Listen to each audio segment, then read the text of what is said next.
গত সপ্তাহে আমরা বাইয়াতুল আকাবাল উলা আকাবা উলার প্রথম যে বৈঠক এখানে এসে শেষ করেছি এবং ইচ্ছা করে আমরা দ্বিতীয় বৈঠক সেই বৈঠক যেহেতু এই বৈঠকের সাথেই হিজরতের বিষয়টা একেবারে সরাসরি জড়িত, এই জন্য আমরা গত সপ্তাহে এই বিষয়টা স্কিপ করে আজকে শুরু করতে চাচ্ছি। বায়াতুল আকাবা সানিয়া, এটা নবুয়তের 13তম বৎসরে ঘটে। মদিনা থেকে বা মদিনার আগে নাম ছিল ইয়াসরিব। যেহেতু ঘটনা মদিনার আগে, আমরা বলতেই পারি ইয়াসরিব নামক জায়গা থেকে রাসূলুল্লাহ সাল্লাল্লাহু আলাইহি সাল্লামের যে শহরে বসবাস করতেন মক্কায়, সেখানে হজ করার জন্য 70-এর অধিক পুরুষ এবং কিছু নারী হজ করার জন্য আসেন। এবং বায়তুল আকাবার প্রথম যে বৈঠক, সেই বৈঠক অনুযায়ী এইবারও তারা রাসূলুল্লাহ সাল্লাল্লাহু আলাইহি সাল্লামের সাথে পরিপূর্ণ গোপন রেখে পূর্ণ গোপন রেখে তারা রাতের অন্ধকারে, একেবারে অন্ধকার রাতে, আহ যেখানে আল জামার আল উলা, যেখানে আমরা হজের সময় মিনায় প্রথম পাথর নিক্ষেপ করি, আমরা অনেক সময় বলি এটা শয়তানকে পাথর মারা, না, এটা শয়তানের পাথর মারা নয়, আমরা বলবো পাথর নিক্ষেপ করা।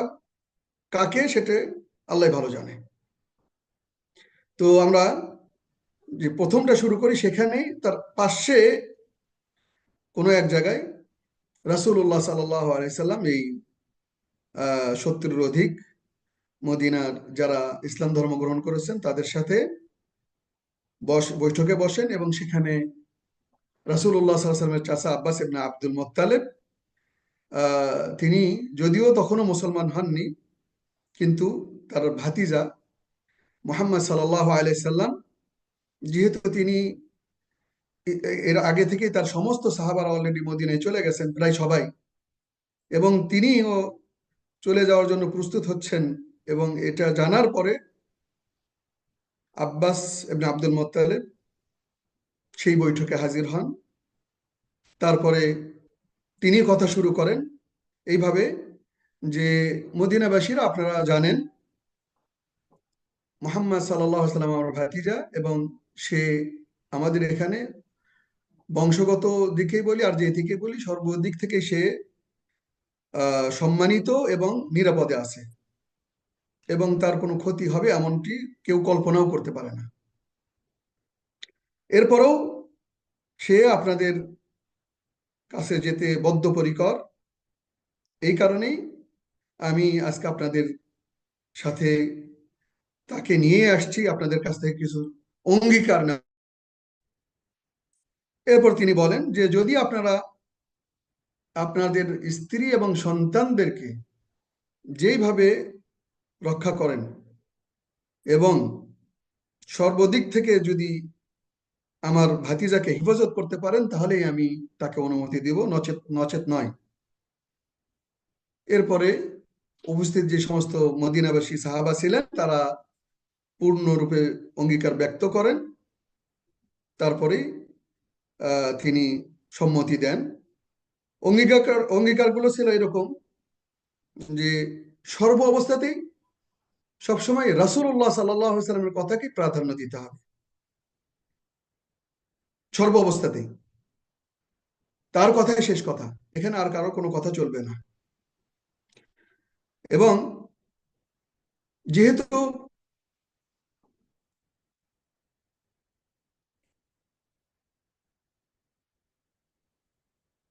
মাফ করবেন, যেহেতু তিনি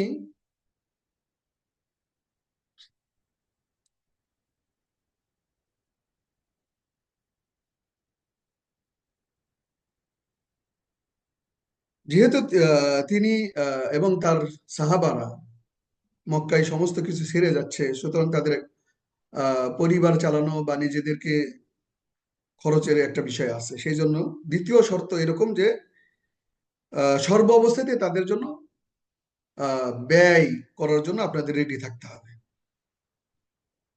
তৃতীয় অঙ্গীকার এরকম ছিল, চুক্তি এরকম ছিল সবাই সৎ কাজের আদেশ এবং অসৎ কাজের নির্দেশ সবসময় চলমান থাকবে। এবং সৎ কাজের আদেশ এবং অসৎ কাজের নির্দেশ পালন করতে যে দেখা যাবে যে অনেকেই বাধাগ্রস্ত হবেন, বাধা বিপত্তি আসবে। সেই ক্ষেত্রে কোনোভাবেই যেন কাউকে ভয় পেয়ে না বসে, বরং তারা সবসময় অনড় থাকবে সত্যের উপরে। পঞ্চম যে অঙ্গীকার সেটা ছিল এরকম যে রাসূলুল্লাহ সাল্লাল্লাহু আলাইহি সাল্লামকে এবং তার সাথে যারা সফর করবে তাদের সবাইকে ঠিক একজন মানুষ, তার একজন পুরুষ তার সন্তান এবং তার স্ত্রী কন্যাদেরকে যেভাবে শত্রুর কাছ থেকে হেফাজত করে, এই একইভাবে রাসূলুল্লাহ সাল্লাল্লাহু আলাইহি সাল্লামকে এবং তার সফর সঙ্গীদেরকে এই একইভাবে হেফাজত করার চেষ্টা করবে। বিশেষ করে রাসূলুল্লাহ সাল্লাল্লাহু আলাইহি সাল্লামকে হেফাজত করার চেষ্টা করবে। ফলশ্রুতিতে তাদের জন্য আহ আল্লাহ রাব্বুল আলামিনের পক্ষ থেকে মহা পুরস্কার থাকবে, জান্নাত। এই চুক্তির মধ্যে ইবনে ইসহাক এবং ইবনে হিশাম, আমরা যেটা সিরাতে ইবনে হিশাম বলি, আর প্রথমেই বলছিলাম প্রথম ক্লাসে সিরাতে ইবনে ইসহাক সেটাকে মডিফাই করে অনেক কিছু অপ্রাসঙ্গিক যেগুলো ছিল সেগুলোকে বাদ দিয়ে পরবর্তীতে সিরাতে ইবনে হিশাম, এই দুটো বই মূলত একই এবং মূল হলো ইবনে ইসহাক। এই দুইজনেই তারা বলতেছেন যে এই চুক্তিটা ছিল দ্বিতীয় আকাবার যে চুক্তি সেটা ছিল জিহাদের উপর। আবার অন্যরা বলতেছেন যে না, এই এই চুক্তিটা ছিল ঠিক নারীদের উপরে যেরকম জিহাদ ফরজ না, এই চুক্তিটা ছিল নারীদের মতো চুক্তি, অঙ্গীকার। তো আমরা যদি জিহাদের ইতিহাস দেখি তাহলে জিহাদ ফরজ হয় হিজরি প্রথম বছরে, অর্থাৎ রাসূলুল্লাহ সাল্লাল্লাহু আলাইহি ওয়াসাল্লাম মদিনায় চলে যাওয়ার পরে। সুতরাং আমরা এই কথা এটাই বলতে পারি যে ইবনে ইসহাক এবং ইবনে হিশাম দুইজনে এই কথাটা গ্রহণযোগ্য নয়, তারা হয়তোবা ভুল করেছেন, আল্লাহু আলাম। এরপরে অঙ্গীকার হয়ে যাওয়ার পরে, তাদের সাথে বায়াত হয়ে যাওয়ার পরে মহিলারাও বায়াত করতে চায়। রাসূলুল্লাহ সাল্লাল্লাহু আলাইহি সাল্লাম তাদেরকে হাতে হাত রাখে নাই, পুরুষদেরকে হাতে হাত রাখছেন, কিন্তু নারীদের রাসূল সাল্লাল্লাহু হাতে হাত রাখে নাই, বরং তাদেরকে মৌখিকভাবে বলছে। এরপরে তাদের মধ্যে থেকে মোট 12 জন ক্যাপ্টেন অথবা প্রধান হিসেবে নির্ধারণ করা হয়। তার মধ্যে 9 জন ছিল খাজরাজ গোত্রের, আর 3 জন ছিল আউস গোত্রের। আউস এবং খাজরাজ এই দুটা গোত্র হলো কাহতান গোত্রের, মেন গোত্রের, এবং এরাই হলো আনসার। আউস খাজরাজ এই দুইয়ের সমন্বয় হলো আনসার। তো বিশেষ করে আমরা যাদের নাম বলতে পারি, আসাদ ইবনে জুরারা ইবনে আদাস, এরপর সাদ ইবনে রবি ইবনে আমর, আব্দুল ইবনে রাওয়াহা, রাফি ইবনে মালিক, আল বারা ইবনে মারুর। এরপরে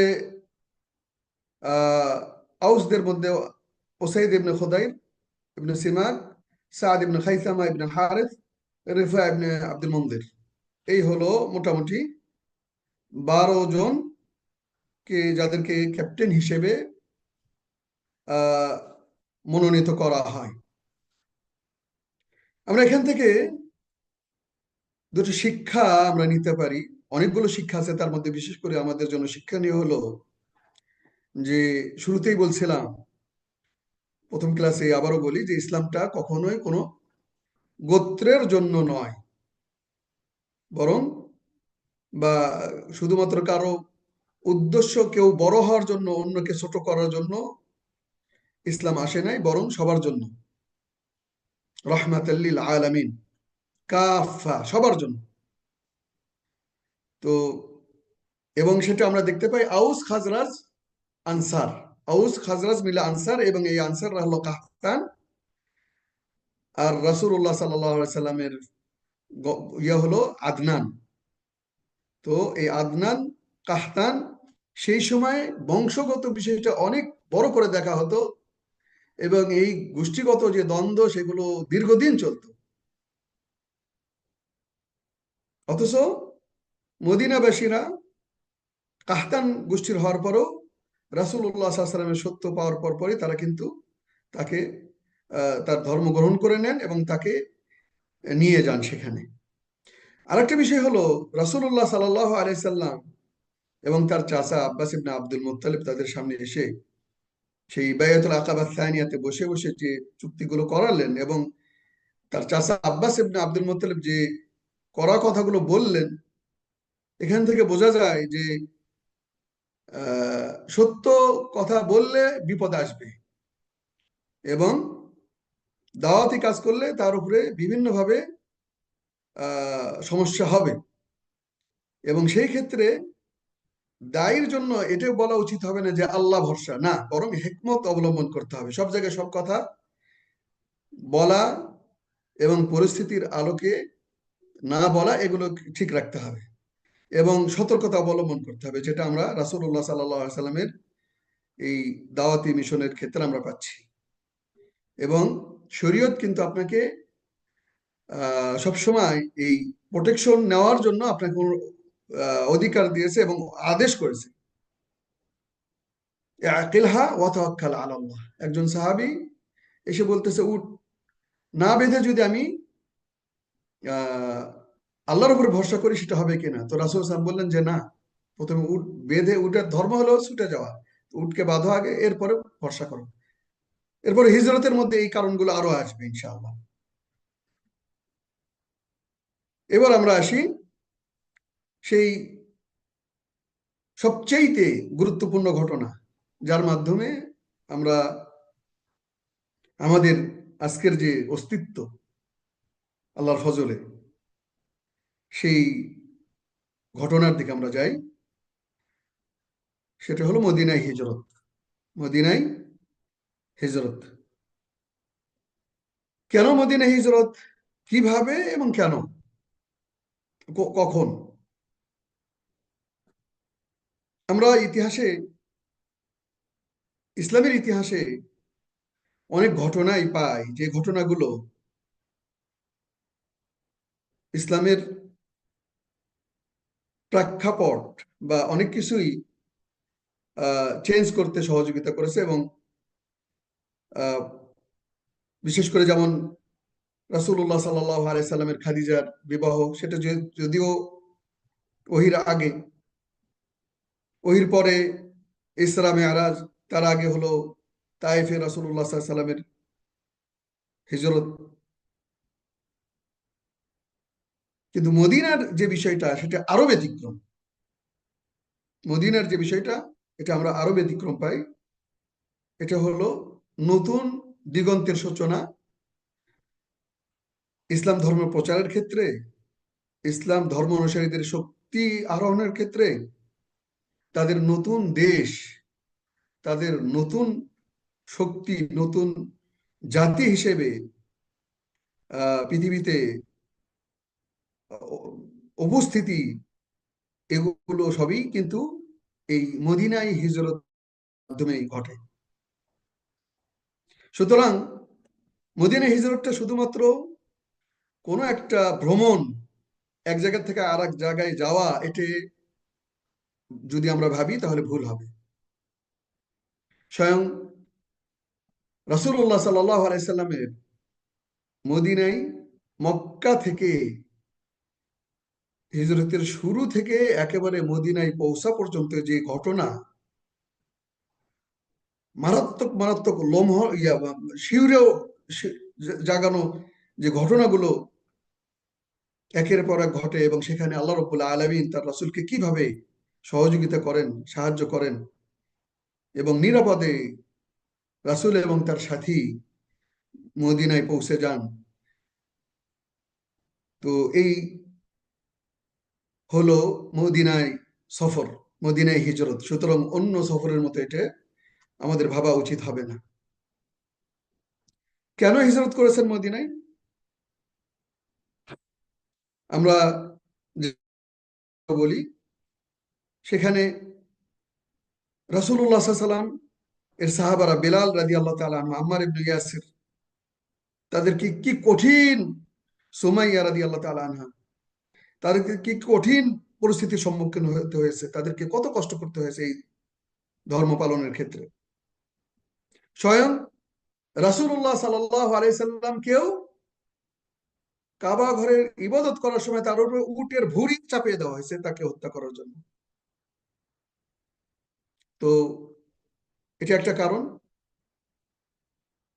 এরপরে ধর্ম পালন করতে যে, গোপনে ধর্ম পালন করতে যে যাদেরকে যাদেরকে সন্দেহ করা হতো, তাদেরকে সেই মূর্তির নাম ধরে কসম করতে বলা হতো। কি একটা কঠিন পরিস্থিতি। ঠিক আমাদের পার্শ্ববর্তী দেশে যেরকম ঘটে, জোর করে সেই জয় শ্রীরাম বলার, এটার ইতিহাসে আগেই মক্কার শুরুটাই এরকম ছিল।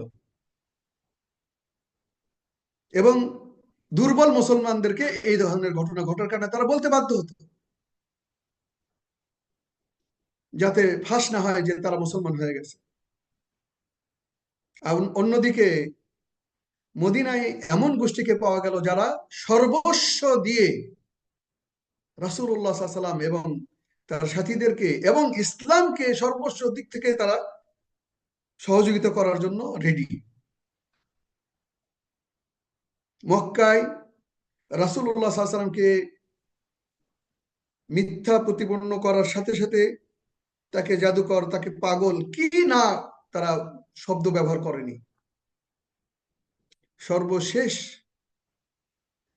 তারা তো রাসূলুল্লাহ সাল্লাল্লাহু আলাইহি ওয়াসাল্লামকে বড় পরিসরে শয়তানের চক্রান্ত, শয়তানের উপস্থিতিতে, ইবলিসের উপস্থিতিতে তাকে তারা হত্যা করারই সিদ্ধান্ত নিয়েই নিল। সবাই এক, আর শুধু রাসূল আর একদিকে। যার কারণে তিনি মদিনায়, মক্কা তার জন্মস্থান, জন্মভূমি ছেড়ে যাওয়াটা কারোর জন্যই কোনোদিনও সুখকর নয়। কখনোই সেটা শান্তির কারণ হয় না। যে যে দেশে জন্ম হোক, আল্লাহ রাব্বুল আলামিন ফিতরতি ভাবে, স্বাভাবিকভাবে, সৃষ্টিগতভাবেই তার ভেতরে ওই জায়গার মহাব্বত তাকে দিয়ে দেন। সেখান থেকে অন্য দেশে যাওয়া কেউই যেতে চাবে না, কিন্তু সবকিছু অনেক পরিস্থিতির কারণে তিনি, যেগুলো বললাম সেইগুলো কারণে তিনি হিজরত করতে বাধ্য হন। মদিনায় কেন সিলেক্ট করলেন? এক হলো যে রাসূলুল্লাহ সাল্লাল্লাহু আলাইহি সাল্লাম স্বপ্নে নির্দেশ পান, রাআইতু ফিল মানাম আন্নী ওয়াহাজিরু মিন মক্কা ইলা আরদিন বিহা নাখল। আমি স্বপ্নে দেখলাম, আমাকে স্বপ্নে দেখানো হলো যে আমি হিজরত করতেছি মক্কা থেকে যে এরিয়াতে খেজুরের গাছ আছে, অনেক খেজুরের গাছ। ফাযাহাবা ওয়াহলি, এবং আমি মনে হলো যে সেটা সম্ভবত ইয়ামামা বা হাজার, এখনকার সেই নাজদ এরিয়াতে বলতে পারা যায়, কেউ কেউ বলছে নাজরান এরিয়ার দিকে। কিন্তু সর্বশেষ যেটা বুঝলাম সেটা হলো হিয়াল মাদিনা ইয়াসরিব, সেটা হলো ইয়াসরিব শহর। সহিহ বুখারীর হাদিস, ফাথুল বারীতে আপনারা দেখতে পারেন, সহিহ মুসলিমে আসছে হাদিসটা। এরকম আরো হাদিস আসছে যার মাধ্যমে নবী সাল্লাল্লাহু আলাইহি ওয়াসাল্লাম স্বপ্নের মাধ্যমে নির্দেশ পান মদিনায় যাওয়ার জন্য।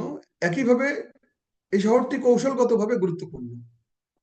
আমরা যদি উহুদের যুদ্ধ দেখি, একই সাথে খন্দকের যুদ্ধে, আহজাবের যুদ্ধ যদি দেখবো ইনশাআল্লাহ সামনে, তাহলে দেখতে পারবো যে এই শহরটা অন্য শহরের তুলনায় ব্যতিক্রম।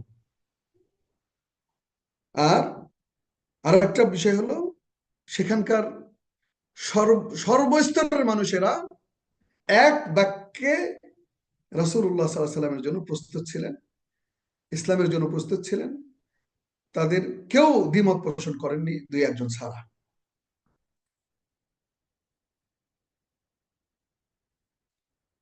এরপরে কাফেররা, কোরাইশ বিশেষ করে, এবং কাফেররা কিন্তু রাসূলুল্লাহ সাল্লাল্লাহু আলাইহি সাল্লামকে এবং তার সাথে যারা ছিল তারা সহজেই কিন্তু যেতে দেয়নি। কুরাইশরা বিভিন্নভাবে তারা বাধা দিয়েছে। এক, মুসলমানদের সম্পদ বাজেয়াপ্ত করা, তাদের সম্পদ ছিনিয়ে নিয়েছে। যেতে চাও তাহলে সব সম্পদ দিয়ে যাও আমাদেরকে। ভাবেন তো, সোহাইব আর রুমি, মুসাব ইবনে উমাইর, আবু সালামা, আব্দুর রহমান ইবনে আউফ, ওমর ইবনে খাত্তাব, এরা প্রত্যেকেই ধনী সাহাবী ছিলেন। আবু বকর রাদিয়াল্লাহু তাআলা আনহু, ওমর ইবনে খাত্তাব রাদিয়াল্লাহু তাআলা আনহু ধনী সাহাবা ছিলেন। এরপরে তারা যতক্ষণ না পর্যন্ত তাদের সম্পদ সর্বস্ব না দিছে ততক্ষণ পর্যন্ত কিন্তু তাদেরকে ছাড়া হয়নি। কি কঠিন পরিস্থিতি! সব সর্বস্ব দিয়ে তারপরে তারা রিক্ত হস্তে তারা মদিনায় চলে আসছেন। আল্লাহু আকবার! শুধু কি তাই, পরিবার পরিজনকে আটক রাখা, বিশেষ করে আবু সালামা, উম্মে সালামা রাদিয়াল্লাহু তাআলাকে নিয়ে বের হয়েছে। এবং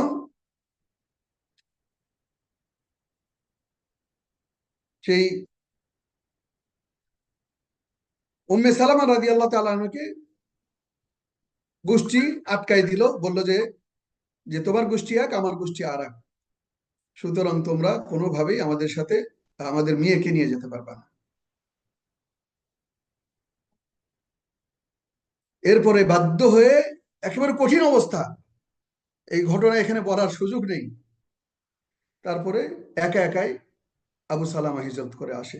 পরবর্তীতে উম্মে সালামা অনেক পরে হিজরত করে তার সন্তানকে নিয়ে। দাওয়াতকে বাধাগ্রস্ত তারা করেছে বিভিন্নভাবে। সর্বশেষ নবী সাল্লাল্লাহু আলাইহি সাল্লামকে হত্যার পরিকল্পনা যে তারা করেছিল সেটা তো আমাদের সবার কাছেই জানা, দারুন নাদওয়াতে।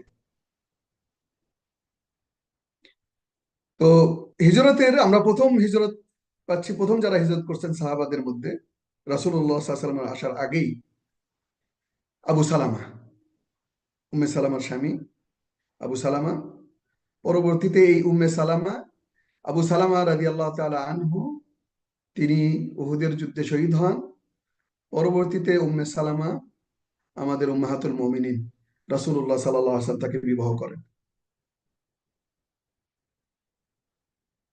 এরপরে এটি একমত মুসা ইবনে উকবা ঐতিহাসিক বিষয়, ঐতিহাসিক এবং ইবনে ইসহাক উভয়ে বলতেছেন যে সর্বপ্রথম মক্কা থেকে যিনি মদিনায় হিজরত করেন তিনি হলেন আবু সালামা। আহ, এবং বাইয়াতুল আকাবার এক বছরও আগে। এরপরে প্রথম বায়াতুল আকাবার পরে মুসা বিন উমাইর এবং উম্মে মাকতুম হিজরত করেন। তারা কোরআন শিক্ষা দেওয়ার জন্য রাসূলুল্লাহ সাল্লাল্লাহু আলাইহি ওয়াসাল্লামের আদেশে আসেন। এরপরে হিজরত করেন বেলাল ইবনে রাবাহ, সাদ ইবনে আবি ওয়াক্কাস, আম্মার ইবনে ইয়াসির, ওমর বিন খাত্তাব, এরকম প্রায় 20 জন সাহাবী হিজরত করেন। এরপরে রাসূলুল্লাহ সাল্লাল্লাহু আলাইহি ওয়াসাল্লাম হিজরত করার আগে মোটামুটি সমস্ত সাহাবাই হিজরত করে আসেন। এবার আমরা সেই রাসূলুল্লাহ সাল্লাল্লাহু আলাইহি ওয়াসাল্লামের যে হিজরত, সেই বিষয়ে আমরা শুরু করবো ইনশাআল্লাহ। রাসূলুল্লাহ সাল্লাল্লাহু আলাইহি ওয়াসাল্লাম হিজরত করার পূর্ব মুহূর্তে মক্কায় শুধুমাত্র মুসলমানদের মধ্যে বলা চলে আবু বকর আর ওমর, আলী ছাড়া আর কেউ ছিলেন না। এবং তাদেরকেও রাসূলুল্লাহ সাল্লাল্লাহু আলাইহি ওয়াসাল্লাম হিজরত করতে বাধা দিয়েছেন যে দরকার পড়বে তোমাদের, তোমরা আগে হিজরত করো না। এবং সেটা আমরা পাই যে যখন দারুন নাদওয়ায় বৈঠক হলো এবং তারা বুঝতে পারলো যে মুসলমান ইসলাম ধর্ম যারা গ্রহণ করছে তারা তো মোটামুটি সবাই মদিনায় চলে গেছে, সুতরাং তাদের যিনি লিডার, তাদের যিনি নবী, তিনিও সুযোগ বুঝে চলে যাবেন, এটাই স্বাভাবিক। তো তিনি যেন না যেতে পারে এবং তার মাধ্যমে ইসলাম যেন প্রতিষ্ঠিত মদিনাতে না হয়, তাহলে তাকে সেই তার উদ্দেশ্যে সফল হওয়ার আগে তাকে হিজরত করতে, তাকে হত্যা করতে হবে। তো সেই অনুযায়ী দারুন নাদওয়া, সেখানে সংসদে বৈঠক হয়। সেখানে ইবলিস নজদ এর শায়েখ হিসেবে জনগণের কাছে মিথ্যা ইয়ে হয়ে সে সেখানে উপস্থিত হয় এবং প্রত্যেকেই মতামত প্রকাশ করে যে কি করে আহ মুহাম্মদকে ঠেকানো যায়। বিভিন্ন জন বিভিন্ন মত প্রকাশ করতেছিল, ইবলিসের কাছে সেটা ভালো লাগে নাই। পরবর্তীতে আবু জেহেল বলল যে হ্যাঁ আমি আছি, আমার একটা মত, অবশ্যই সেটা সবার কাছে ভালো লাগবে। কি সেটা? বলা হলো যে যেহেতু মানাফ গোত্রের হলো রাসূল মুহাম্মদ, আব্দে মানাফ গোত্রের, তাকে বাদ দিয়ে বাকি অন্য অন্য যে গোষ্ঠীগুলো আছে, যে গোত্রগুলো আছে, প্রত্যেক গোত্র থেকে আমরা একজন শক্তিশালী সুন্দর হৃষ্টপুষ্ট যুবককে বাছাই করব, প্রত্যেক গোত্র থেকে একজন, এবং এদের সবার হাতে আমরা তরবারি দেব এবং তারা সবাই একসাথে মুহাম্মাদের উপরে আক্রমণ করে হত্যা করবে। ফলে মুহাম্মাদের যে গোত্র, তারা কি করবে, হিতাহিত জ্ঞান তাদের হারিয়ে যাবে। কাকে ধরবে তারা? তারা তো বলবে যে এত প্রত্যেক গোত্রই তাদের বিরুদ্ধে, সুতরাং কার কাছে, কার বিরুদ্ধে তারা যুদ্ধ ঘোষণা করবে? তো এতে তারা যুদ্ধ ঘোষণারও সাহস পাবে না। বড় জোর আমরা যেটা করতে পারি সেটা হলো যে 100 উট দিয়াত হিসেবে আমরা মুহাম্মাদের গোষ্ঠীকে দিয়ে দিতে পারি। এই কথা শোনার পরে আহ নাজদের যে শেখ, তথাকথিত ইবলিস, তথাকথিত শায়েখ আর কি, ইবলিস শয়তান, সে জোরে টেবিলে চাপড় দেয় এবং বলে যে হ্যাঁ এটাই এটাই সবচাইতে আহ গুরুত্বপূর্ণ, এটাই হলো সবচাইতে গ্রহণযোগ্য কথা। এই সিদ্ধান্ত অনুযায়ী তারা রাসূলুল্লাহ সাল্লাল্লাহু আলাইহি সাল্লামকে হত্যা করার জন্য সমস্ত চেষ্টা সব কিছু রেডি করে।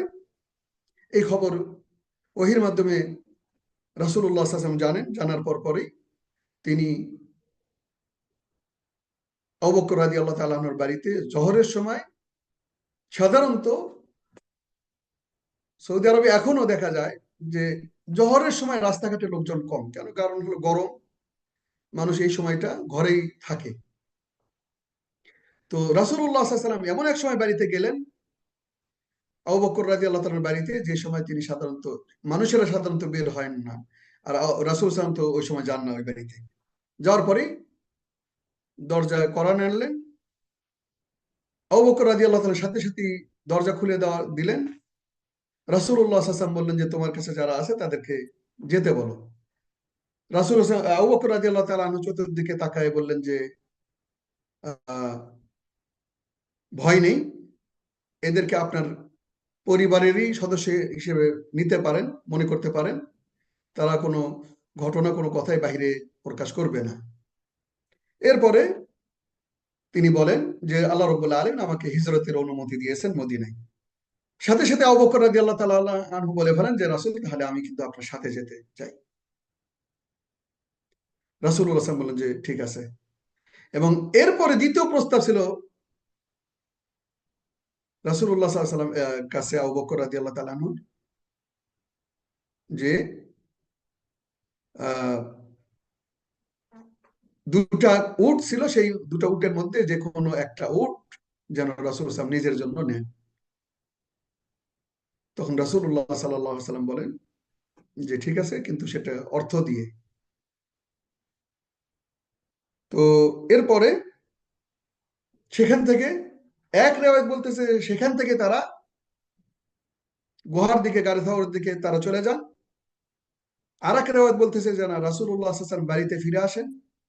ফিরে আসার পরে রাসূলুল্লাহ সাল্লাল্লাহু আলাইহি ওয়াসাল্লাম অভ্যাস ছিল সাধারণত রাতের বেলা তিনি মাঝরাতে ইবাদত করার জন্য কাবা ঘরে চলে যেতেন।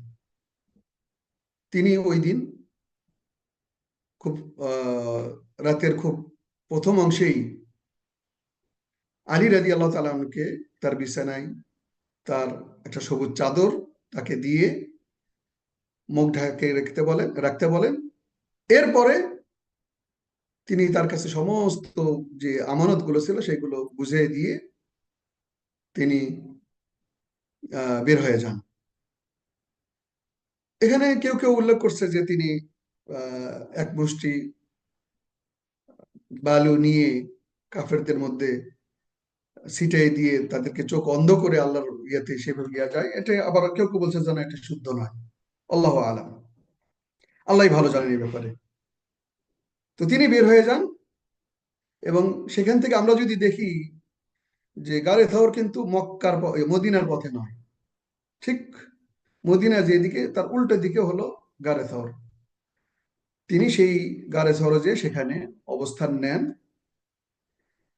এবং পরবর্তীতে শয়তান ইবলিশ সে কাফেরদের কাছে ঘোষণা করে যে সে কিন্তু পালায়ে গেছে, বিশেষ করে যখন এই ঘটনা প্রকাশ করে যে সে কিন্তু নাই। এরপরে রাসূলুল্লাহ সাল্লাল্লাহু আলাইহি ওয়াসাল্লামকে হত্যা করার জন্য যে যুবকরা সবাই মিলে যায়, যে রাসূলের ঘরে একত্রিত হয়েছিল, তারা এই ঘটনার সত্যতা যাচাইয়ের জন্য তাদের কথা ছিল যে তারা চাদর না টেনে, এক চিঠি না দেখে তাকে হত্যা করে ফেলবে। এখানে আলী রাদিয়াল্লাহু তাআলা আনহু রাসূলের মহাব্বত এবং ইসলাম ধর্মের জন্য মহাব্বত কতটুকু হলে নিজের জীবন এত বড় রিস্ক নিয়ে রাসূলের জায়গায় শুয়ে পড়েন, এবং জানতেন তিনি যে এটাই ঘটবে, যে তারা এসে চাদর না তুলেই হত্যা করে ফেলবে। কিন্তু ইবলিস সে যখন প্রকাশ করে দিয়েছে, তখন এই অন্যান্য গোত্রের যারা ছিল তাদেরকে বলা হয়েছে যে আগে মুখ বের করে দেখো আসলে সে কে শুয়ে আছে। পরবর্তীতে চাদর টেনে দেখা গেল যে রাসূল নয়, তার জায়গায় আলী রাদিয়াল্লাহু তাআলা আনহু শুয়ে আছেন, এবং তাকে এটা দেখে তারা তো ব্যর্থ হওয়ার কারণে আলী রাদিয়াল্লাহু তাআলার উপরে বিভিন্ন রকম অকথ্য ভাষায় গালিগালাজ, বিভিন্ন রকম কথাবার্তা বলে সেখান থেকে চলে গেল। মুহাম্মদ সাল্লাল্লাহু আলাইহি ওয়াসাল্লামকে যখন তারা ঠেকাতে পারেনি, এরপরই তারা ঘোষণা করলো যে মুহাম্মদ যেহেতু পালায়ে গেছে, তাহলে আবু বকরের জন্য 100 উট আর মুহাম্মাদের জন্য 100 উট, 200 উট। কেউ কেউ বলছে 100, দুইজনের জন্য 100, কেউ কেউ এমনও বলছে যে 200 উট বা 100 উট দেওয়া হবে পুরস্কার হিসেবে, যে তাদেরকে নিয়ে আসতে পারবে।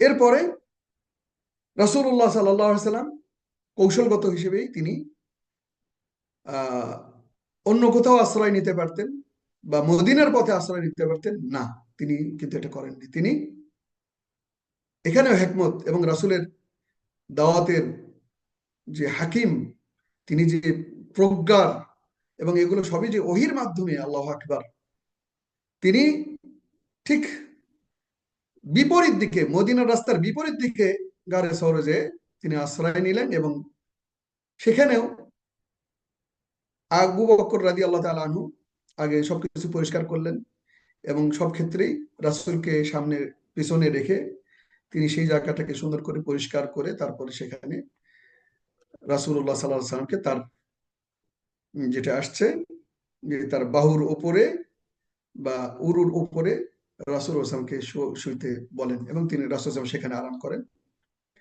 এখানে মুসনাদ আহমদে আসছে ওই কবুতর ডিম দেওয়ার কথা, তারপরে মাকড়সার কথা আসছে, আহ আরো অনেক কিছুই আসছে। তো এগুলোর ঐতিহাসিকভাবে আহ এগুলো শুদ্ধ নয়, তবে কেউ কেউ বলছেন যে ওই মাকড়সার যে ইয়েটা, এটা স্বাভাবিকভাবে ঘটে। দেখা যাচ্ছে যে কিছুক্ষণ পর পরই মাকড়সা কোনো জায়গা খালি পেলে, এবং যদি মাকড়সা থাকে তাহলে কিন্তু সেটা তার ঘর বুনায়, তো এটা হতে পারে। কিন্তু কবুতর ডিম দেওয়া এটা সত্য নয়। আল্লাহু আলাম। এখানে তাদের জন্য আহ আব্দুল্লাহ ইবনে খিররিত আহ তাকে পথ প্রদর্শক হিসেবে পথ দেখাবেন, মদিনার পথ তিনি জানতেন, চিনতেন, এ ব্যাপারে তার অভিজ্ঞতা ছিল, যদিও তিনি তখনও কাফের ছিলেন, মুসলমান নয়। তারপর তিনি আমানতদারি ছিলেন, এই জন্য তাকে ভাড়া করা হয় রাস্তা দেখানোর জন্য। আর আমির ইবনে ফুহাইরা এই 3 দিন রাসূলুল্লাহ সাল্লাল্লাহু আলাইহি ওয়াসাল্লাম এই গুহাতে ছিলেন। রাসূলুল্লাহ সাল্লাল্লাহু আলাইহি ওয়াসাল্লামের বা আবু বকরের যে ছাগলগুলো ছিল সেই ছাগল থেকে দুধ দহন করে আমির ইবনে ফুহাইরা এই দুইজনকে সাপ্লাই করতেন গোপনে। আসমা বিনতে আবু বকর রাদিয়াল্লাহু তাআলা আনহা তিনি খাবার, অন্যান্য খাবার আদি পৌঁছে দিতেন। আব্দুল্লাহ ইবনে আবু বকর রাদিয়াল্লাহু তাআলা আনহু, আবু বকরের ছেলে আব্দুল্লাহ, তিনি মদিনার, মক্কায় যে খবরগুলো, যে কথাগুলো হতো সেই কথাগুলো পৌঁছে দিতেন রাসূলুল্লাহ সাল্লাল্লাহু আলাইহি ওয়াসাল্লাম এবং আবু বকর রাদিয়াল্লাহু তাআলা আনহুর কাছে। কাফেররা শেষমেশ তাদেরকে খোঁজার জন্য একেবারে এই গুহার মুখ পর্যন্ত তারা পৌঁছে যায় এবং সেই গুহায় দাঁড়িয়ে তারা উপরের দিকে চায়, বিভিন্ন জায়গায় খুঁজে চলে আসে। এই জন্য আবু বকর রাদিয়াল্লাহু তাআলা বলেন, রাসূল, যদি খালি তারা যে গুহার উপরে দাঁড়িয়ে আছে সেই গুহার নিচের দিকে যদি পায়ের দিকে তাকায় তাহলে আমাদেরকে তারা পেয়ে যায়। ভীত সন্ত্রস্ত হয়ে আবু বকর রাদিয়াল্লাহু তাআলা এই কথা বলেন। তখন রাসূল সাল্লাল্লাহু আলাইহি ওয়াসাল্লাম তাকে সান্ত্বনা দেন, লা তাহজান ইন্নাল্লাহা মা'ানা, ভয় নেই, ভয় করো না, আল্লাহ রাব্বুল আলামিন আমাদের সাথে আছেন। মা যন্নুকা বিআস-সানি আল্লাহু সালিসুহুম, যে দুইজনের ব্যাপারে তুমি কি খারাপ ধারণা করতেছো, যার তৃতীয় হলো আল্লাহ রাব্বুল আলামিন স্বয়ং নিজে। সুতরাং আমরা দুইজনই নই, বরং আমাদেরকে হেফাজত করার জন্য স্বয়ং আল্লাহ রাব্বুল আলামিন আমাদেরকে হেফাজত করবেন, ভয়ের কিচ্ছু নেই। এবং তারা এইভাবেই, কাফেররা ফিরে আসে। গুহার মুখ পর্যন্ত পৌঁছার পরেও তারা তাদেরকে দেখতে পায়নি। আল্লাহু আকবার। এরপরে 3 দিন পরে সেখান থেকে বের হলেন। এরপর রাস্তা শুরু করলেন মদিনার পথে এবং সেখানে বেশ কিছু ঘটনা ঘটে। বিশেষ করে সহিহ রাওয়ায়াতে যেটা আছে, সুরাকা ইবনে মালিক ইবনে জাশাম এর ঘটনা, প্রত্যেকেই জানতে পারে যে এই পথে মুহাম্মদ মদিনায় চলে যাবে। সুতরাং তাকে যে ধরতে পারবে সে 100 উট পুরস্কার হিসেবে পাবে। বিভিন্ন জন বিভিন্ন ভাবে চেষ্টা করে। সর্বশেষ একজন ব্যক্তি, সে জানে না যে মুহাম্মদ এই পথ দিয়ে যাবে আর এই ইয়ার জন্য এইরকম পুরস্কার ঘোষণা করা হয়েছে, সে এসে বলতেছে যে এই পথে দেখলাম দুইজন নতুন লোক যাচ্ছে, যাদেরকে আমরা কখনো দেখি নাই বা আমি চিনি নাই। মনে হলো মক্কা থেকে তারা মদিনার দিকে যাচ্ছে। এই কথা শোনার পরে সোরাকা চুপ করে শুনলো এবং কাউকে কিছু না বলে এই লোককে বিদায় করে দিয়ে সে তাড়াতাড়ি তার উট এবং বল্লম নিয়ে বের হয়ে গেল এবং খুব জোরে যাওয়ার পরে তাদেরকে পেয়ে গেল রাস্তায়, রাসূল সাল্লাল্লাহু আলাইহি ওয়াসাল্লামকে এবং আবু বকর রাদিয়াল্লাহু তাআলাকে। এবং তার জোরে আসা দেখে আবু বকর রাদিয়াল্লাহু তাআলা ভীত সন্ত্রস্ত হয়ে পড়লেন এবং দোয়া করতেছেন আর রাসূল সাল্লাল্লাহু আলাইহি ওয়াসাল্লামকে বারবার বলতেছেন যে সে তো আমাদের প্রায় পেয়ে বসলো, আমাদের কাছাকাছি, এবং সে তার ধনুক তীর আমাদেরকে ইয়ে করতেছে, তাক করতেছে, যে কোনো সময় মেরে দিতে পারে। রাসূল সাল্লাল্লাহু আলাইহি ওয়াসাল্লাম তাকে সান্ত্বনা দিলেন এবং দোয়া করলেন। সাথে সাথে এই সোরাকার উটের পা বালুর মধ্যে এমন ভাবে গেঁথে গেল যাতে আহ সোরাকা চরম ভাবে ভয় পেল এবং দৌড়ে এসে উট থেকে নেমে এসে রাসূলুল্লাহ সাল্লাল্লাহু আলাইহি ওয়াসাল্লামের সামনে মাপ চেলেন, ক্ষমা চেলেন এবং দোয়া করতে বললেন যে আমি আর, এবং এই অঙ্গীকার করলেন যে আমি আপনার শত্রু নয়, বরং আমি আজ থেকে আপনাদের মিত্র হয়ে গেলাম এবং আপনাদের কোনোদিন কোনো ক্ষতি করবো না। এই কথা আপনারা এই রাস্তা দিয়ে যাচ্ছেন বলবো না, কিন্তু আমাকে যে বিপদ পেয়ে বসেছে সেই বিপদ থেকে আমাদেরকে উদ্ধার করেন, উদ্ধার করার জন্য আল্লাহ রাব্বুল আলামিনের কাছে দোয়া করেন এবং আপনি যে সত্য এটা আমি বুঝতে পেরেছি এবং আপনি যে বিজয়ী হবেন ভবিষ্যতে এটাও আমি বুঝতে পারতেছি। সুতরাং ভবিষ্যতে আপনি বিজয়ী হবেন এবং সেই সময় আমি আপনার কাছে যাব, আমি এর পুরস্কার চাই। রাসূলুল্লাহ সাল্লাল্লাহু আলাইহি সাল্লাম তাকে একটা চিঠি লিখে দিলেন, যে চিঠিটা নিয়ে পরবর্তীতে তিনি কিন্তু বিদায় হজের সময় রাসূলুল্লাহ সাল্লাল্লাহু আলাইহি সাল্লামের কাছে যান এবং সেই ওয়াদা অনুযায়ী রাসূলুল্লাহ সাল্লাল্লাহু আলাইহি ওয়াসাল্লাম তাকে অঢেল সম্পদ দান করেন এবং বলেন যে সবচেয়ে সে যে সময় আমাকে সহযোগিতা করছে এবং আমাকে সত্য বলে মেনে নেছে, সুতরাং ওই সময় আর কেউ মেনে নেয়নি, সুতরাং সে সবচেয়ে বড় বেশি পুরস্কার পাওয়ার অধিকার রাখে আমার কাছ থেকে, এবং দিয়েছেন রাসূল সাল্লাল্লাহু আলাইহি ওয়াসাল্লাম। এরপরে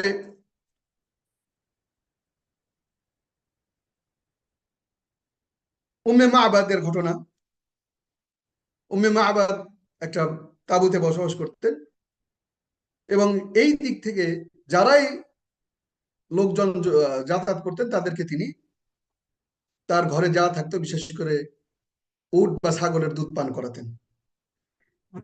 তো এই দিন উম্মে মা'বাদ আল খুজাইয়া তিনি একাই বাড়িতে, তার স্বামী তার সমস্ত ছাগল নিয়ে বাইরে চলে গেছেন, ঘরে আর কিচ্ছু নেই।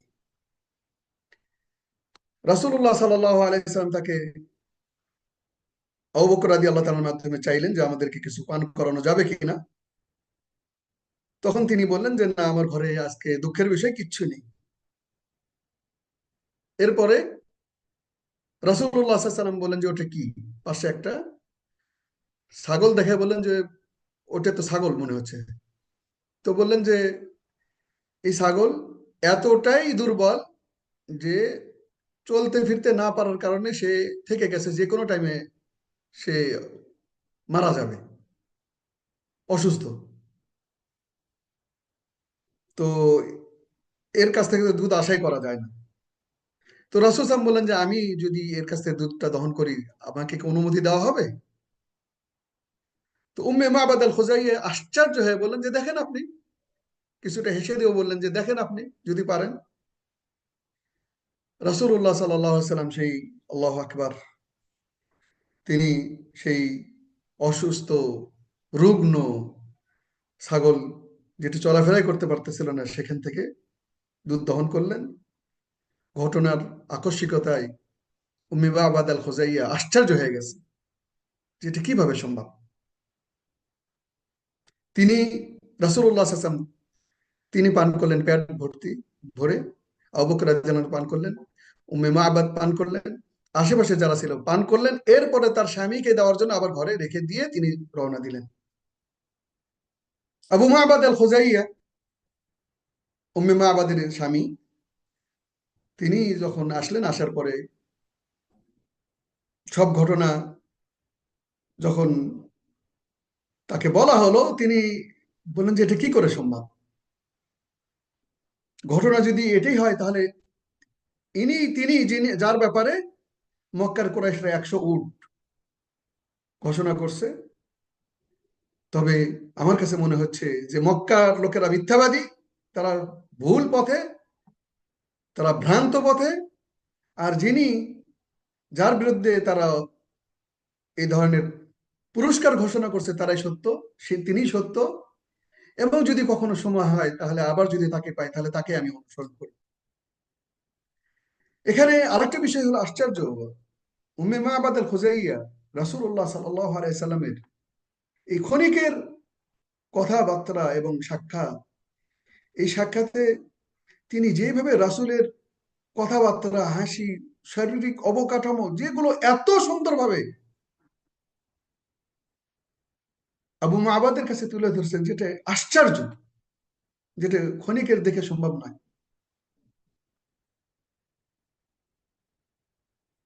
তো এরপরে রাসূলুল্লাহ সাল্লাল্লাহু আলাইহি সাল্লাম সেখান থেকে চলে যান, উম্মে মা'বাদের ইয়ে থেকে আস্তে আস্তে তিনি কুবার দিকে রওনা হন, মদিনার দিকে।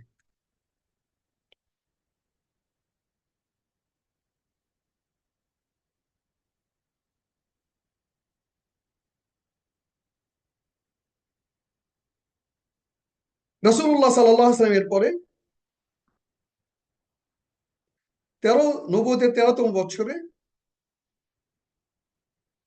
12ই রবিউল আউয়ালে সোমবারে মদিনায় বা কুবায় পৌঁছেন। সুতরাং রাসূলুল্লাহ সাল্লাল্লাহু আলাইহি সাল্লাম বের হয়েছিলেন মক্কা থেকে সোমবারে, মদিনায় প্রবেশ করেন সোমবারে, এবং এই হিজরতটা 15 দিন সময় লাগে। এর মধ্যে 3 দিন কিন্তু তিনি গারে ফাওরে আত্মগোপন করেছিলেন। আপনারা এই জন্য ইবনে কাসির বিদায় নিহায়া দেখতে পারেন। এরপরে এখান থেকে তিনি আবার সেখানে অবস্থান করেন 14 দিন, কুবাতে অবস্থান করেন 14 দিন। আর এই সময় মক্কাবাসীরা, মদিনাবাসীরা রাসূল সাল্লাল্লাহু যখন বের হয়েছেন তখন থেকে জানতে পারেন যে তিনি বের হয়ে গেছেন। এই জন্য তারা তাকে অভ্যর্থনা জানানোর জন্য কিন্তু প্রতিদিনই সকালবেলা যেতেন এবং সকালবেলা মদিনাবাসীরা যে কুবার যে সামনের যে জায়গাটা সেটাতে দাঁড়িয়ে থাকতেন অভ্যর্থনা জানানোর জন্য। বিকাল হলে মানে আবহাওয়া গরম হয়ে গেলে তিনি ফিরে আসতেন, তারা ফিরে আসতেন। এরপরে হঠাৎ করে একদিন এক ইহুদি বলতেছে যে তোমাদের বড় যে তোমাদের মুরব্বী যে সে এসে গেছে। সে ওই একটা উঁচু গাছের উপরে, কেউ বলতেছে উঁচু গাছের উপরে, কেউ বলতেছে না একটা উঁচু জায়গার উপরে সে কাজ করতেছিল। দুর্গ কোনো একটা জায়গায় সে কাজ করতেছিল এবং সেখান থেকে দেখতেছে দুইজন আসতেছে মক্কার দিক থেকে। তিনি যখনই সে ইহুদি চিল্লায় উঠলো, সে বলল যে তোমাদের কাঙ্ক্ষিত ব্যক্তি এসে গেছেন। সাথে সাথে সমস্ত সাহাবীরা, মদিনাবাসীরা, বানে আউফ বিশেষ করে তারা সবাই আল্লাহু আকবার তাকবীর দিয়ে বের হয়ে গেলেন এবং রাসূলুল্লাহ সাল্লাল্লাহু আলাইহি সাল্লামকে এবং তার সাথে আবু বকরকে অভ্যর্থনা জানালেন। এরপরে সেই সময় প্রত্যেকেই মনে করতেছিল যে আবু বকর যিনি তিনি বোধহয় মুহাম্মদ সাল্লাল্লাহু আলাইহি ওয়াসাল্লাম। যখন রাসূলের উপর রোদ আসলো, রোদের প্রখরতা বেড়ে গেল, তখন রাসূল সাল্লাল্লাহু আলাইহি ওয়াসাল্লাম তার কাপড় দিয়ে যখন রাসূলকে সেভ করলেন, ছায়া দিচ্ছিলেন, তখনই অন্যরা সবাই বুঝলো যে তাহলে নবী হলেন ইনি। তো এখানেও দেখতে পাই যে রাসূলুল্লাহ সাল্লাল্লাহু আলাইহি ওয়াসাল্লামের জীবন সাদাসিধা জীবন, এবং তিনি কোথাও বসে থাকলে জিজ্ঞাসা না করলে বোঝা যেত না যে কে রাসূলুল্লাহ সাল্লাল্লাহু আলাইহি ওয়াসাল্লাম, কে সাহাবী, কে অন্য মানুষ। আল্লাহু আকবার। এরপর এখানে তিনি আহ 14 দিন বসবাস করেন এবং মসজিদে কুবা আহ, তৈরি করেন, প্রতিষ্ঠা করেন। এখানে একটা বিষয় হলো, কেউ কেউ বলছেন 3 দিন রাসূল সাল্লাল্লাহু আলাইহি ওয়াসাল্লাম কুবায় ছিলেন, কেউ কেউ বলতেছে যে 7 দিন। কিন্তু আমরা যদি একটু খেয়াল করি যে 3 দিন বা 7 দিনে একটা মসজিদ তৈরি করা সম্ভব নয়। তো রাসূলুল্লাহ সাল্লাল্লাহু আলাইহি ওয়াসাল্লাম এটাই সঠিক যে রাসূলুল্লাহ সাল্লাল্লাহু আলাইহি ওয়াসাল্লাম সেখানে 14 দিন ছিলেন। এরপরে জুমার দিনে তিনি সকালবেলা বের হয়ে চলে যান মদিনার উদ্দেশ্যে। সেখান থেকে কিছু দূর যাওয়ার পরে, প্রায় 1 কিলোমিটার যাওয়ার পরে, বা 1 কিলোমিটার যাওয়ার পরে সেই জায়গায় বানি সালেম ইবনে আউফ গোত্রে সেখানে জহরের সালাতের সময় হয়। এই জন্য তিনি প্রথম সেখানে জহরের সালাত আদায় করেন। এখনো সেখানে মসজিদে জুমা হিসেবে এই মসজিদ, ওই জায়গায় মসজিদ করা হয়েছে। এরপরে সেখান থেকে জহরের সালাত আদায় করে তিনি আবারও উটের পিঠে ওঠেন এবং মদিনায় রওনা দেন। এই সময় প্রায় 500 আনসার, তারা তার চতুর্পাশে আল্লাহ আকবার ধ্বনি দিয়ে এবং বিভিন্ন শব্দ বলে ইয়া মোহাম্মদ, ইয়া রসুল্লাহ, এইভাবে বলে বলে, যা মোহাম্মদ, যা রসুল্লাহ, যা নূর, এই কথা বলে বলে অভিনন্দন জানাচ্ছিলেন মদিনায় পৌঁছা পর্যন্ত। এবং প্রত্যেকে চেষ্টা করতেছিলেন তার উটকে থামায় তার বাসায় নেওয়ার জন্য। কিন্তু রাসূলুল্লাহ সাল্লাল্লাহু আলাইহি ওয়াসাল্লাম বললেন যে দাউহা ফাইন্নাহা মা'মুর, ছেড়ে দাও, সে আল্লাহর পক্ষ থেকে আদিষ্টিত, সে নিজে যেখানে থামবে সেখানেই আমি নামবো। এরপরে আবু আইয়ুব আনসারীর বাড়িতে এই উট এসে থামে এবং আবু আইয়ুব আনসারীর বাড়ি ছিল 2 তালা বিশিষ্ট। রাসূলুল্লাহ সাল্লাল্লাহু আলাইহি ওয়াসাল্লাম নিচে বেছে নেন। আবু আইয়ুব আনসারী এবং তার স্ত্রী দুজনে ইতস্ততা প্রকাশ করেন যে রাসূল আপনি নিচে থাকবেন, আমরা উপরে থাকবো, এটা কেমনে হয়? তখন রাসূলুল্লাহ সাল্লাল্লাহু আলাইহি ওয়াসাল্লাম তাদেরকে অনুরোধ করেন, বলেন যে আমার উপরে ওহী আসে এবং তোমাদের জন্য সমস্যা হবে, আমার জন্য সহজ হলো নিচে থাকা।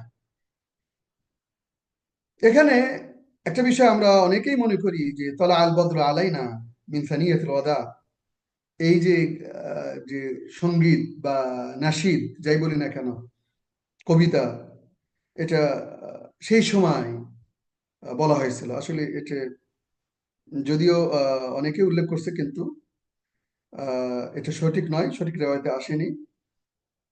আমাদের শেখ সফিউর রহমান মুবারকপুরী রাহিমাহুল্লাহ তিনিও মানসুরপুরের দিকে নিসবত করে বলতেছেন যে এটা হতে পারে সঠিক।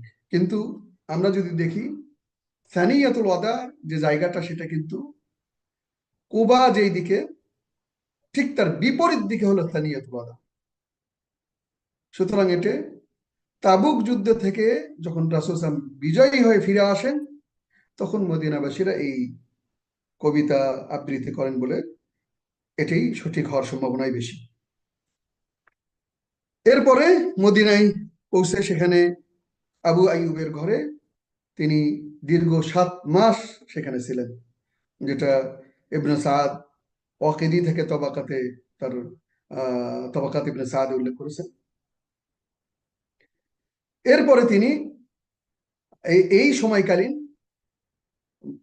একটা রাষ্ট্রের যে মৌলিক অবকাঠামো, সেই মৌলিক অবকাঠামোগুলো তৈরির দিকে মনোনিবেশ করেন। সমাজ এবং রাষ্ট্রের জন্য যে গুরুত্বপূর্ণ বিষয়গুলো আছে, সেগুলোকে তৈরির কাজে তিনি শুরু করেন প্রথমেই মসজিদ। মসজিদ দিয়ে আমরা এখনো এই বিষয়টা সৌদি আরবে এখনো দেখতে পাই। তারা যেখানে যাই করুক না কেন, কোনো একটা এরিয়া, কোনো একটা বসবাসের জায়গা যাই করুক না কেন, অথবা কোনো তেলের পাম্প, কোনো দোকানপাট, মার্কেট যদি করা হয়, তাহলে প্রথমেই যেটা শুরু করা হয়, তারা মসজিদটা দিয়ে শুরু করে। আগে মসজিদটা কোথায় হবে, এবং এটা তৈরি করার পরে বাকি অন্য কাজে শুরু করেন। তো মসজিদ কেন আগে? কারণ হলো আহ, সমস্ত কল্যাণমূলক কাজের কেন্দ্রবিন্দু হলো এই মসজিদ। এরপরে মসজিদ হলো সালাতের জায়গা। মসজিদ হলো শিক্ষা প্রতিষ্ঠা, শিক্ষার জায়গা এবং সবাইকে একত্রিত করণের জায়গা। মসজিদ হলো বিচার এবং ফতুয়া ইত্যাদি পরিচালনার জায়গা।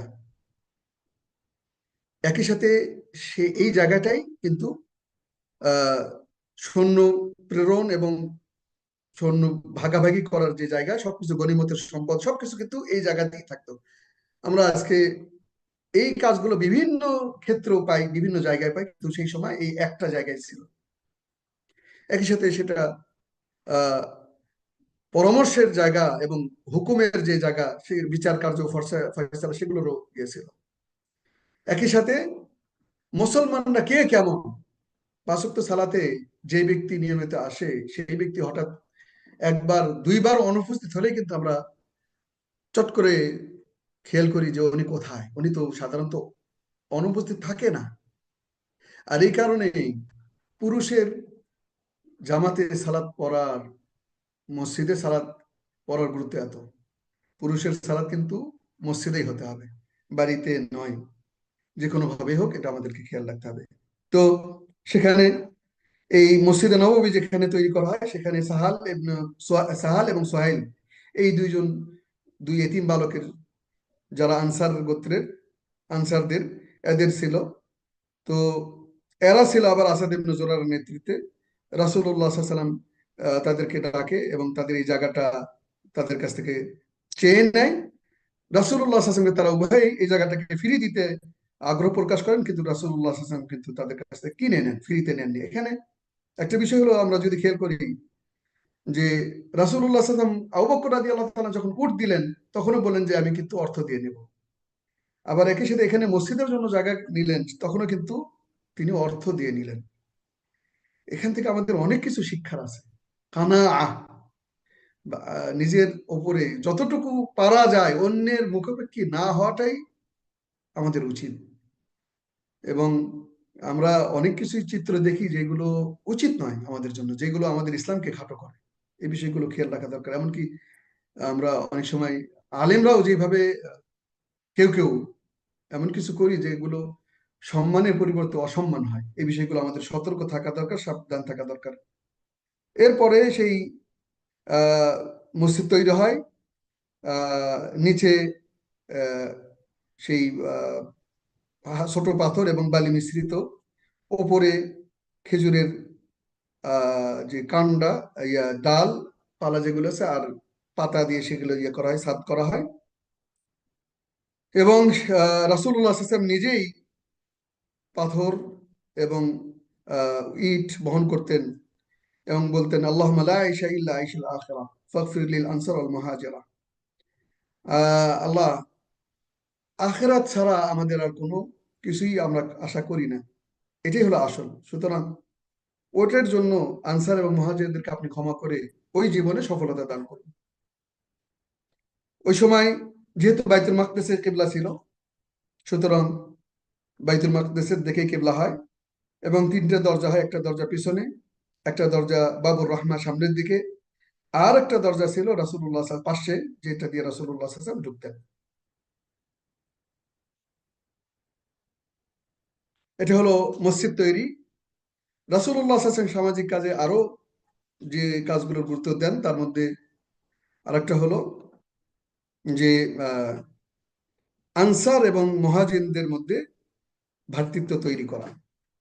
এটা নিঃসন্দেহে বলা যেতে পারে যে ইমানি যে ভ্রাতৃত্ব, ইমানের উপরে যে ভ্রাতৃত্ব গড়ে ওঠে, এটা নিঃসন্দেহে রক্তের যে ভ্রাতৃত্ব তার চাইতে বেশি শক্তিশালী, এবং দুটোর মধ্যে তুলনাও চলে না। আমার আপন ভাই, রক্তের ভাই, তার চাইতে বেশি গুরুত্বপূর্ণ ভূমিকা আমার জন্য রাখে যে আমার একই বিশ্বাসে বিশ্বাসী। এই জন্য যে কোনো ক্ষেত্রেই আমাদের এই বিষয়টা খেয়াল রাখা দরকার যে যিনি আমার একই বিশ্বাসে বিশ্বাসী, তাকে কোনোভাবেই হ্যাস্তান্যস্ত বা কোনো ইয়েতে লাঞ্ছিত হোক, এটা কোনোভাবে হতে দেওয়া যায় না। কারণ সে আপনার জন্য, আপনার আপন ভাই পালায়ে যেতে পারে আপনি বিপদে পড়লে, কিন্তু সে সর্বস্ব দিয়ে আপনাকে কিন্তু প্রোটেক্ট করবে। এই ভ্রাতৃত্ব বন্ধনটা বালাদুরি সহ অনেকে বলতেছেন, ইবনে আব্দুল বারও বলতেছেন যে এটা মক্কাতেও ছিল, কিন্তু এটা সঠিক নয়। কারণ মক্কায় ভ্রাতৃত্ব তৈরি করা দরকার ছিল না, কারণ তারা প্রত্যেকে এক অপরের আত্মীয় স্বজন ছিল। এই জন্য তাদের মধ্যে এটা দরকার নেই। তো সঠিক হলো মক্কাটা আহ সঠিক নয়।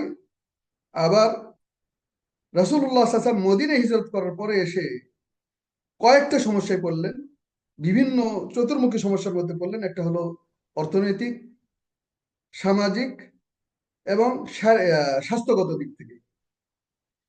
এই সব কিছুর সমাধানই ছিল এই ভ্রাতৃত্ব বন্ধন সৃষ্টি করার মাধ্যমে সমাধান ছিল। এজন্য বলা যায় যে নিম্নোক্ত কারণে রাসূলুল্লাহ সাল্লাল্লাহু আলাইহি ওয়াসাল্লাম এই ভ্রাতৃত্ব বন্ধনটা তৈরি করেন। একটা হলো মুহাজির যারা ছিলেন তারা কিন্তু তাদের সর্বস্ব ছেড়ে মক্কায় রেখে তারা খালি হাত পা নিয়ে মদিনায় পৌঁছে গেছে। আবার মদিনাতে মক্কার লোকেরা ব্যবসায়ীতে অভ্যস্ত, ব্যবসায়িক কাজে, মদিনার লোকেরা কৃষি কাজে এবং বিভিন্ন কিছু তৈরি ক্ষেত্রে, সামগ্রী তৈরি করার ক্ষেত্রে তারা অভিজ্ঞ। সুতরাং এই দুটা ক্ষেত্রে কিন্তু মক্কাবাসী যারা হিজরত করে আসছে মুহাজিররা, তারা এ ব্যাপারে অভিজ্ঞ নয়। আবার যদি ব্যবসা করতে যায় তাহলে সেই ক্ষেত্রেও মুহাজিরদের জন্য যে অর্থ সম্পদ দরকার, পুঁজি দরকার, সেটাও কিন্তু তাদের কাছে নাই। আর একটা হলো মদিনার যে আবহাওয়া, সেটা কিন্তু মক্কাবাসীদের জন্য বৈরী আবহাওয়া। মক্কায় সবসময় গরম, মদিনাতে গরম আছে, ঠান্ডাও আছে। সকালে গরম, রাতের বেলা ঠান্ডা পড়ে যেতে পারে, এর অস্বাভাবিক কিছু না, এখনো এরকম ইত্যাদি সমস্যাকে কেন্দ্র রেখে রাসূলুল্লাহ সাল্লাল্লাহু আলাইহি সাল্লাম তাদের মধ্যে প্রীতি এবং তাদের একঘেয়েমি সব কিছু দূর করার জন্য আনসার আর মুহাজিরদের মধ্যে ভ্রাতৃত্ব বন্ধন তৈরি করেন, এবং সেটা ঘটে আনাস ইবনে মালিক রাদিয়াল্লাহু তাআলা আনহুর বাড়িতে। এবং সেখানে সংখ্যা ছিল ৩০ জন, অর্ধেক হলো ৯০ জন। ৯০ জন এবং সেই সংখ্যা 90 জনের মধ্যে 45 জন হলো আনসার এবং 45 জন হলো মুহাজির। এবং সেখানে এই ভ্রাতৃত্বটা গড়ে তোলা হয় সর্বদিক থেকে, একজন ভাই আরেকজন ভাইকে যেভাবে সর্বস্ব দিক থেকে এমনকি অর্থ সম্পদ দিয়ে সহযোগিতা করবে, এই সব কিছু ছিল এই ভ্রাতৃত্বের মূল লক্ষ্য। এবং তারা এতে কার্যকর ছিল, তারা করতেন এটা। এই ভ্রাতৃত্ব হয়ে যাওয়ার পরপরই প্রত্যেক আনসার তার ভাই মুহাজিরকে নিয়ে যান, নিয়ে যেয়ে তার বাড়ি 2 ভাগ করেন, তারপরে তার খেজুর বাগান 2 ভাগ করেন, তার চতুষ্পদ সম্পদ যেগুলো ছিল যেগুলো ছিল সেগুলোকে 2 ভাগ করেন। এমনও দেখা গেছে তাদের স্ত্রীদের মধ্যে যার বিবাহ করার সামর্থ্য নেই, তাকে এই এখতিয়ার দেন যে আপনি যে স্ত্রীকে পছন্দ, যে যাকে যদি চান আমি তালাক দিয়ে দেবো। আল্লাহু আকবার।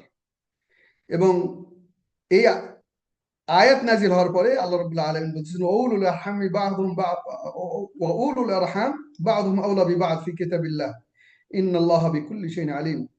এই আয়াতের মাধ্যমে তাদের মধ্যে যে সম্পদের ওয়ারিশ হতো মারা গেলে, এটা বন্ধ হয়ে যায়। এবং এরপরে দেখা গেছে যে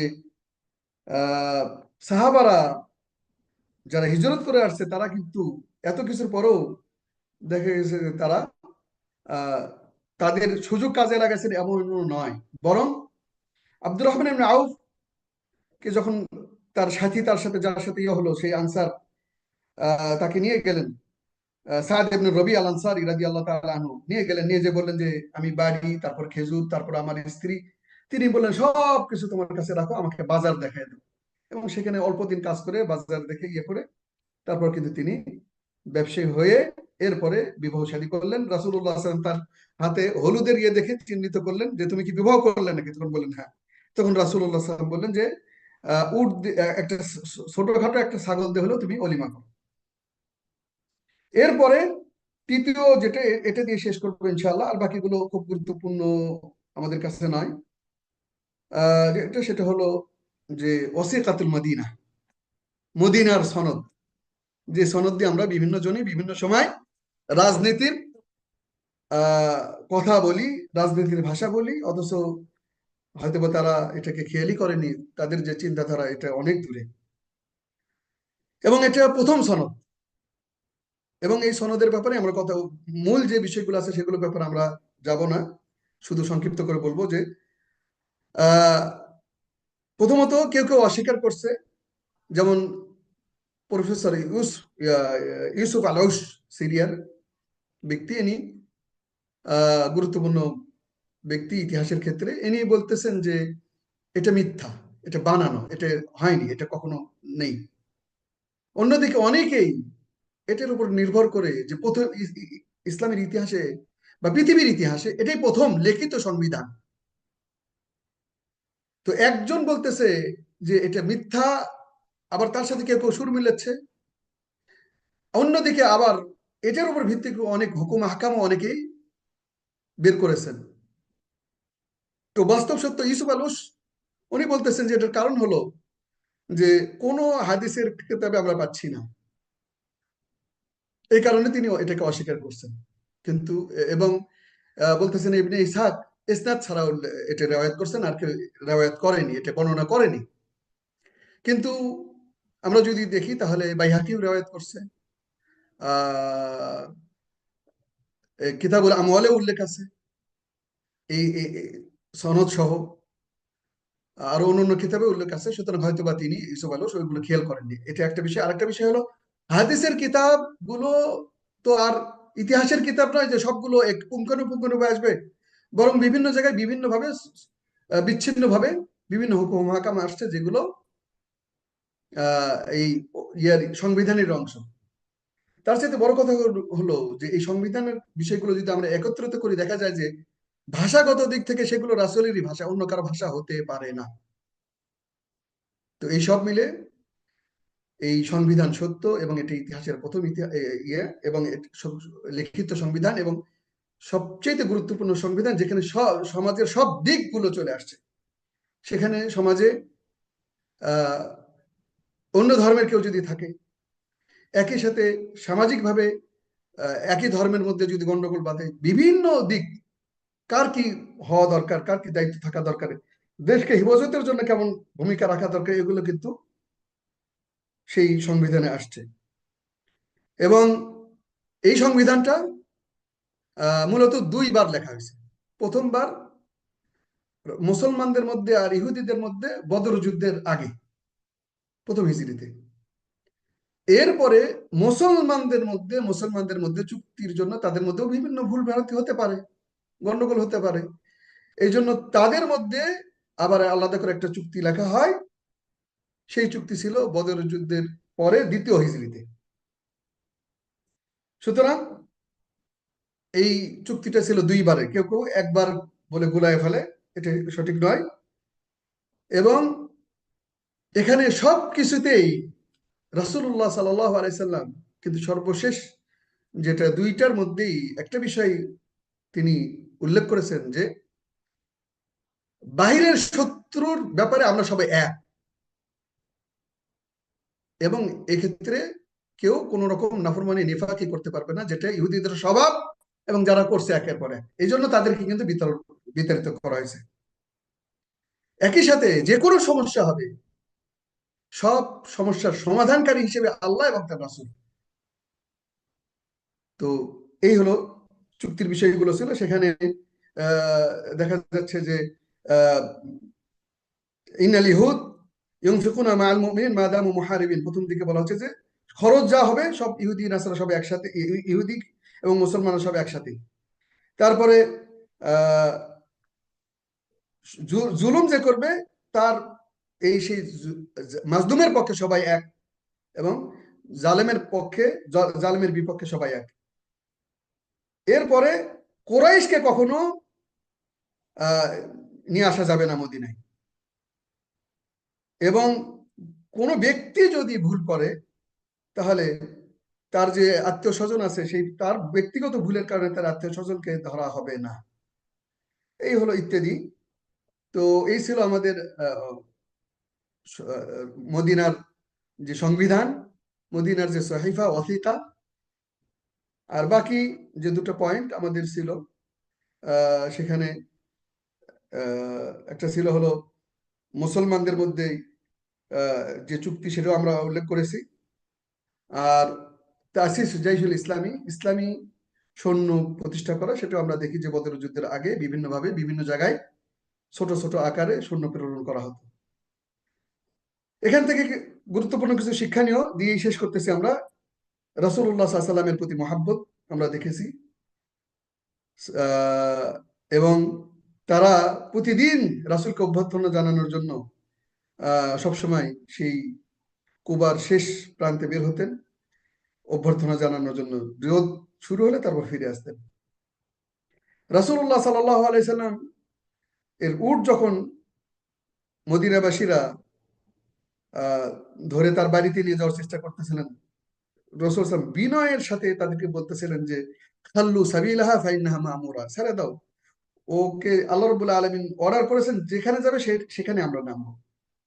এরপর আরো দেখতে পারি মসজিদ বানানোর গুরুত্ব ইসলামে।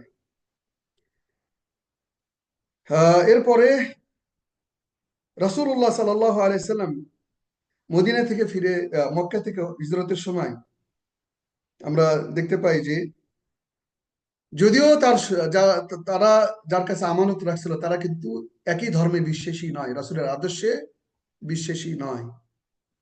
এরপরও রাসূলুল্লাহ সাল্লাল্লাহু আলাইহি সাল্লামের কাছে গচ্ছিত আমানত গুলো পুঙ্খানুপুঙ্খানুভাবে আলী রাদিয়াল্লাহু তাআলা আনহুর কাছে বুঝিয়ে দেওয়া হয়, এবং সেগুলো তিনি অনেকে করতে পারতো যে ওরা শত্রু আমার এবং আমাকে হত্যা করতে চাচ্ছে, সেটা যেভাবেই হোক, কিন্তু আমাদের রাসূল সাল্লাল্লাহু আলাইহি সাল্লাম আমিন, আল আমিন, তিনি তিনি তার সেই এই গুণের পরিপূর্ণ ব্যবহার করেছেন, এবং সব সম্পদ আমানতগুলো রাসূলুল্লাহ সাল্লাল্লাহু আলাইহি ওয়াসাল্লাম তার ভাই, চাচাতো ভাই আলী রাদিয়াল্লাহু কাছে রেখে আসেন, এবং তিনি সব আমানত পৌঁছে দিয়ে তারপর তিনি হিজরত করেন। আল্লাহু আকবার। আজ এই পর্যন্তই। হাদা ওসাল্লাল্লাহু আলা নবিনা মুহাম্মাদিন ওয়া আলা আলিহি ওয়া সাহবিহি আজমাইন। শাহেদ